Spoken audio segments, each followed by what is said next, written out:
biarin aja. Mending saya fokus untuk ngebahagiain diri saya sendiri, ngebahagiain pasangan saya, dan kita sekarang lagi bahagia. Untuk hal itu kita kesampingan lah, biarin aja. Orang-orang yang nyinyir itu sebenarnya orang-orang yang nggak bahagia dalam hidupnya. Ini nggak kelar nih. Ramalan itu musyrik, udah. Iya. Satu itu musyrik. Apa ini percaya ramalan? Terus satu lagi, iman itu cuma 6. Percaya sama 6 hal. Iya. Mau saya sebutin satu persatu. Terus kenapa harus percaya sama ramalan gitu?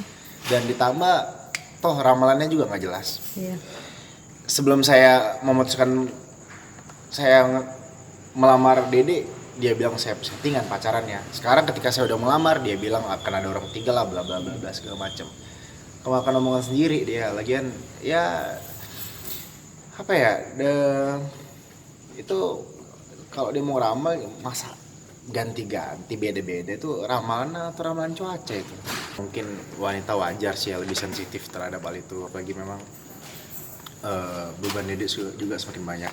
Ketika kita sekarang udah menuju hari bahagia, akan ada banyak cobaan, akan ada banyak orang yang nyinyirin. Kalau saya sendiri pribadi, ya saya alhamdulillah udah cukup kuat dengan hal itu. Dari awal saya sama Dede dikata-katain, direndahin, diremehin, dibilang pansos lah apalah.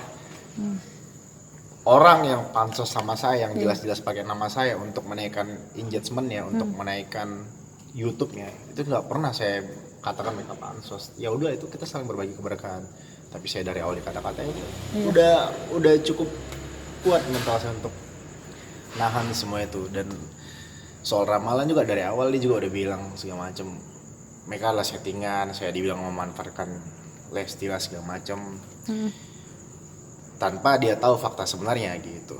Dia cuma bisa berasumsi tanpa bahkan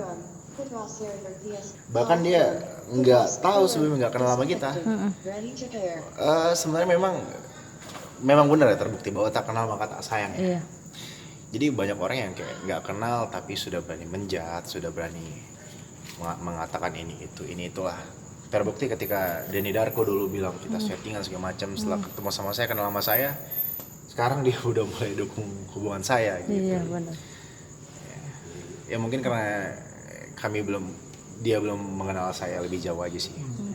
Dan menurut saya ya untuk saat ini sangat wajar banyak orang yang memanfaatkan nama Leslar. Iya. Ya nggak usah inilah kita Berbagi rezeki berbicara aja. realita lah, bahwa banyak banget orang-orang yang pakai nama Leslar segala macam, bahas ini itulah. Engagementnya bagus kan, secara dia mendapatkan keuntungan dari situ. Entah itu berita baik, entah itu berita buruk, yang pasti beritanya rame gitu kan. Abang? Ya, kita sih nggak masalah soal itu, saya sih pribadi nggak masalah. Oke. Dibilang benar-benar sendiri sih nggak, kita juga ada bantuan beberapa orang, cuma memang kita banyak juga turun gunung lah istilahnya. Itulah that's why kenapa saya beberapa kali izin untuk nge-host di malam yang mana seharusnya saya full day, tapi saya kosongin dalam beberapa minggu belakangan untuk fokus ngurus wedding, untuk ngurus hal-hal yang mesti saya persiapkan. Rahasia. Sebenarnya dari dulu saya memang pengen gitu ya nikah muda dari umur 21. Cuma memang saat itu saya mikir bahwa lebih berpikir realistis saat itu sih. Ketika umur 21 saya pengen nikah umur 23, umur 17 saya pengen nikah umur 21, lalu melewati 21 saya pengen nikah umur 23. Ketika 23 saya ngerasa belum punya apa-apa saat itu.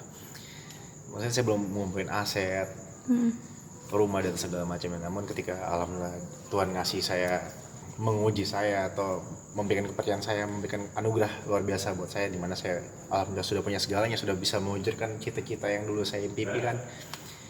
Menurut saya ada satu yang kurang, yaitu saya harus nikah, saya harus ibadah gitu.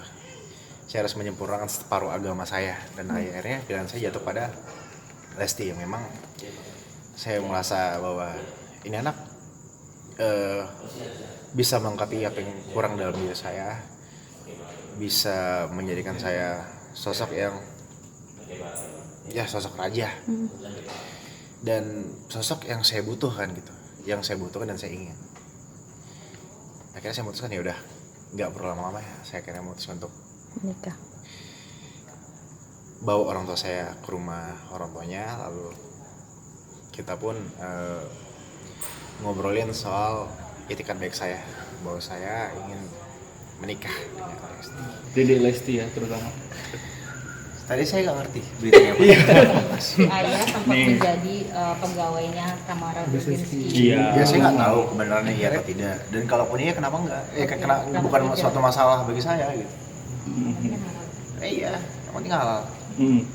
Tapi berarti memang nggak ada rasa-rasa insecure dan atau lain sebagainya gitu ya Bang? Enggak. Ketika saya memutuskan untuk sama Dede, ya saya juga tahu background ini anak seperti apa, dan saya juga kasih tahu juga background saya seperti apa. Jadi kita terima masing-masing kekurangan kita, karena memang dalam konsep percintaan saya adalah kita harus mencintai kekurangan pasangan kita. Kalau kita cuma mencintai kelebihan pasangan kita, itu bakal singkat gitu, nggak bakal abadi.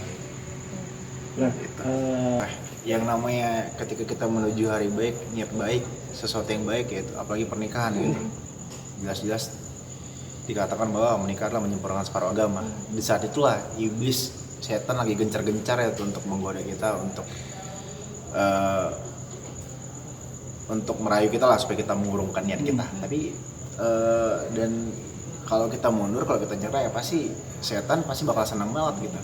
Makanya setan-setan di sana berusaha untuk bikin kita tidak baik, bikin gosip-gosip miring, ya begitulah setan-setan ngomong gitu. apalagi peramal ya. Iya, saya nggak bilang peramal. Iya. Ntar saya salah, ntar judulnya saya bilang ngata-ngatain peramal. Saya nggak ngatain kalian ya. Berarti Bang Mal, Bilar, canda peramal. berarti Bang Bilar mengalami itu lah ya, bisa dibilang seperti itu. Ya pastilah. Berantem nggak sih, ribut-ribut gitu atau Ada juga, bahkan ada. Pastilah intrik-intrik itu pasti ada dalam satu. Dan biasanya yang mengalah siapa? Bang Bilar atau Dede? Kita sih saling mengerti ya, karena kita sadar bahwa dalam satu hubungan harus ada yang namanya saling meredam ego masing-masing. Ketika saya ngerasa saya yang salah, pasti saya yang minta maaf duluan, begitu juga sebaliknya. Dan kita nggak pernah ribut yang sampai lama.